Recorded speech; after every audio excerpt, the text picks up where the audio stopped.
আসসালামু আলাইকুম রহমতুল্লাহ। আজকে আলোচনা করব চট্টগ্রাম বিশ্ববিদ্যালয়ের এ ইউনিটে যারা পরীক্ষা দিয়েছিলেন এবং এ ইউনিটে চান্স পেয়েছো এবং ইতিপূর্বে তোমরা সাবজেক্ট চয়েসের যে প্রক্রিয়াটা সেটা সম্পূর্ণ করেছো।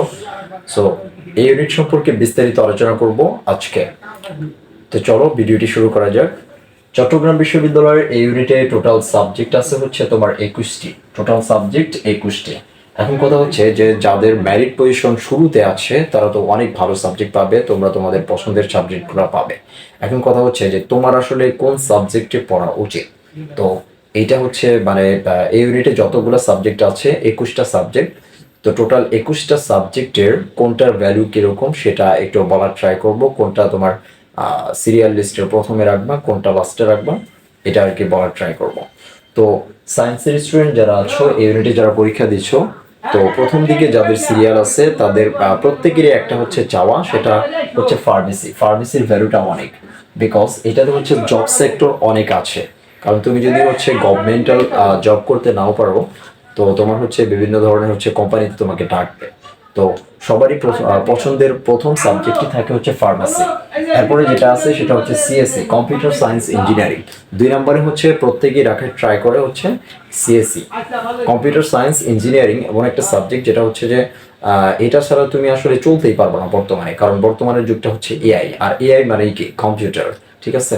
তো কম্পিউটার সায়েন্স ইঞ্জিনিয়ারিং এ পড়ে অনেকেই তোমার দেখবা বিদেশে মেটাতে জব করতেছে, গুগলে জব করতেছে। সো এই সাবজেক্টের জব অপরচুনিটি অনেক বেশি। এরপরে 3 নম্বরে যেটা আছে সেটা জেনেটিক ইঞ্জিনিয়ারিং অ্যান্ড বায়োটেকনোলজি। তো যাদের ইঞ্জিনিয়ারিং সাবজেক্টগুলো বেশি পছন্দ তারা চাইলে এই সাবজেক্টটাকে পড়তে পারো, কারণ এটা অনেক ভ্যালুয়েবল একটা সাবজেক্ট। তো 4 নম্বরে যেটা আছে সেটা applied chemistry and chemical engineering. এটা মূলত কেমিক্যাল যে ব্যাপারটা আছে সেটার উপর ভিত্তি করে একটা সাবজেক্ট।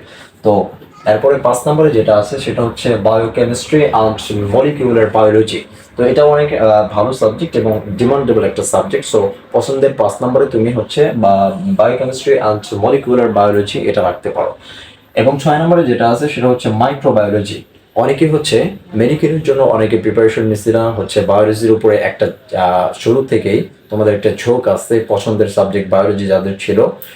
মেডিকেলে যারা চান্স পাও নাই, চট্টগ্রাম বিশ্ববিদ্যালয়ে চান্স পাইছো বা অন্যান্য যে কোনো বিশ্ববিদ্যালয়ে চান্স পাইছো, তো তোমরা চাইলে বা মাইক্রোবায়োলজি এটা রাখতে পারো, কারণ যে এটা তোমার ওই মেডিকেল রিলেটেড একটা সাবজেক্ট।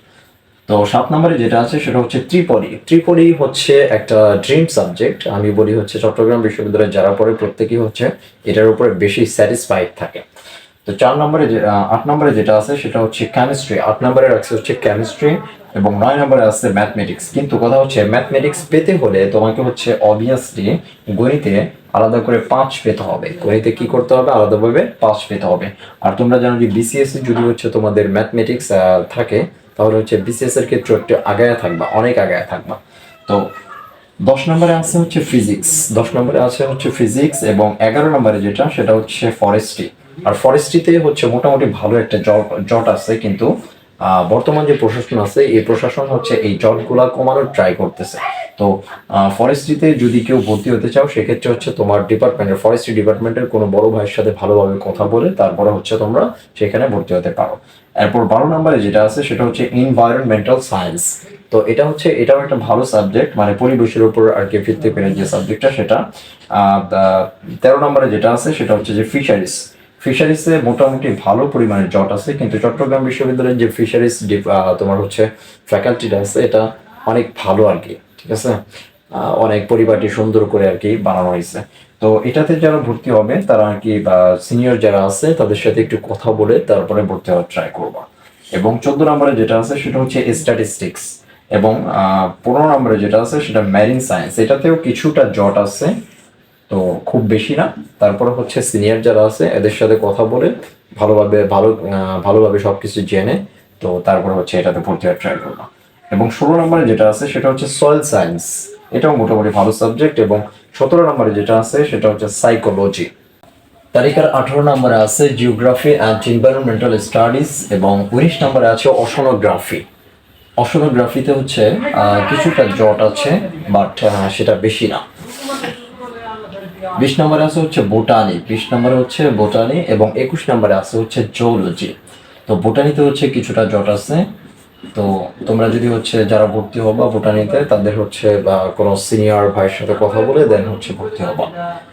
এবং সাবজেক্ট চয়েস এমন একটি ব্যাপার যেটা হচ্ছে তুমি যদি ভুল কোনো সাবজেক্টে বা ভর্তি হয়ে যাও তাহলে হচ্ছে এটার যে রেসটা আছে এটা কিন্তু সারা জীবন তোমাকে হচ্ছে পস্তাতে হবে।